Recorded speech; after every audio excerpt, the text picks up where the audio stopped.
একটি নতুন সকাল যেমন নতুন আলো নিয়ে আসে, ঠিক তেমন করেই মানুষের কথা বলার নতুন প্রত্যয় নিয়ে বাজারে এলো দৈনিক নতুন সকালের বার্তা।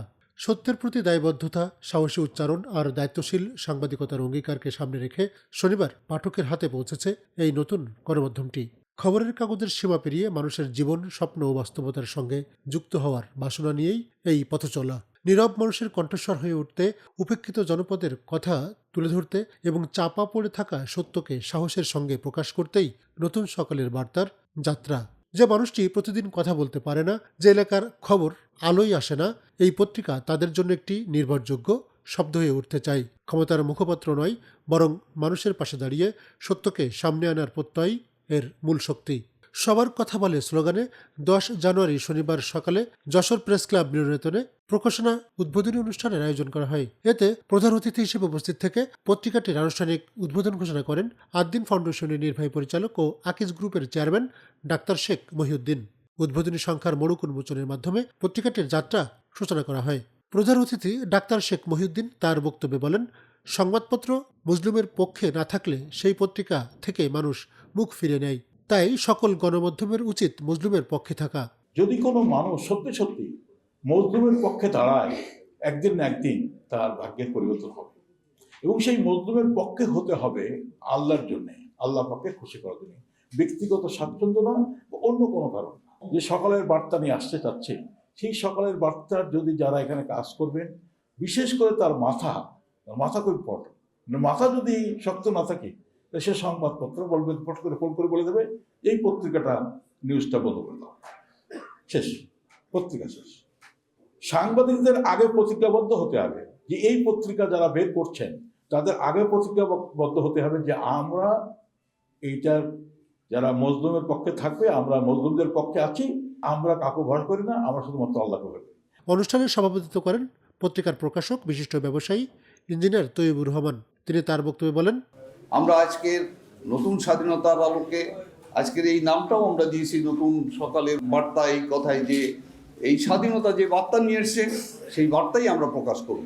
আমি আশা করব আমার যে সাংবাদিক ভাইরাই তার থাকবেন, তারা কোনো অবস্থাতেই মিথ্যার কোনো পয়সাটি এখানে আসবে না, মিথ্যা কোনো সংবাদ আমরা এখানে পরিবেশন করব না।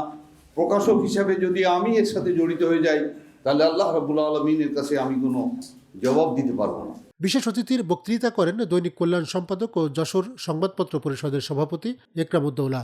বক্তৃতা করেন পত্রিকা পরিচালনা পরিষদের অন্যতম সদস্য, বিশিষ্ট ব্যবসায়ী মতিয়ার রহমান। আজকে অসংখ্য সাংবাদিক তৈরি হচ্ছে, অসংখ্য পত্রিকা প্রকাশিত হচ্ছে।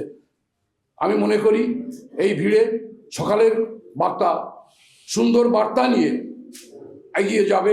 এটা আমরা জাতীয় পত্রিকা হিসেবে দেখতে চাই, এবং সেভাবে যেভাবে এটা বহিঃপ্রকাশ আত্মপ্রকাশ করেছে, এটাকে তো ডে বাই ডে এটা যেন গ্রাজুয়ালি সামনের দিকে আগায়, এই প্রত্যাশা আমরা ব্যক্ত করি।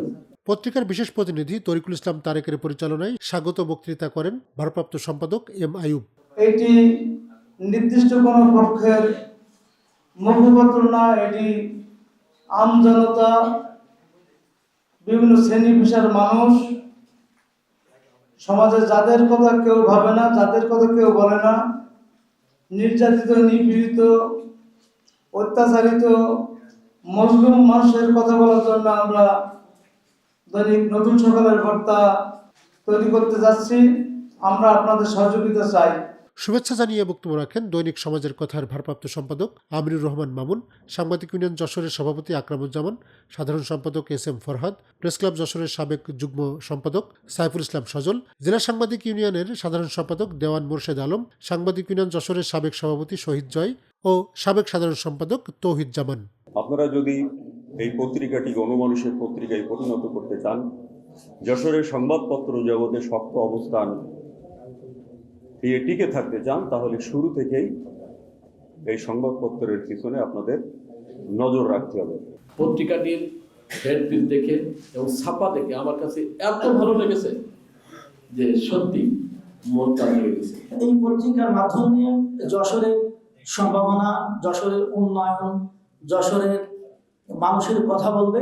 এই শহরে যাতে নতুন সাংবাদিক তৈরি হতে পারে সেই রকম একটা পথ তারা এই পত্রিকার যে সেটআপ, সেই সেটআপের মধ্যেই যেন রাখে। আগামীতে অনেক পত্রিকার ভিড়ে এই পত্রিকাটি নিঃসন্দেহে ভালো অবস্থান নেবেন এবং ভালো জায়গা করে নেবেন।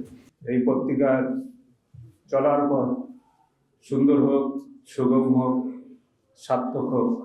দৈনিক নতুন সকালের বার্তা আপনাদের জীবনে, আমাদের জীবনে, সকলের জীবনে নতুন বার্তা নিয়ে আসুক। উদ্বোধনী অনুষ্ঠানে সাংবাদিক, সাহিত্যিক, সংস্কৃতি কর্মী, রাজনৈতিক ও সামাজিক সংগঠনের প্রতিনিধি সহ বিভিন্ন শ্রেণী পেশার পাঠক উপস্থিত ছিলেন। তারা নতুন এই পত্রিকার সফলতা কামনা করেন। সবশেষে দোয়া ও মোনাজাত পরিচালনা করেন যশোর আমিনিয়া আলিয়া মাদ্রাসার সাবেক উপাধ্যক্ষ মাওলানা নুরুল ইসলাম। তরিকুল ইসলাম তারেক, দৈনিক নতুন সকালের বার্তা, যশোর।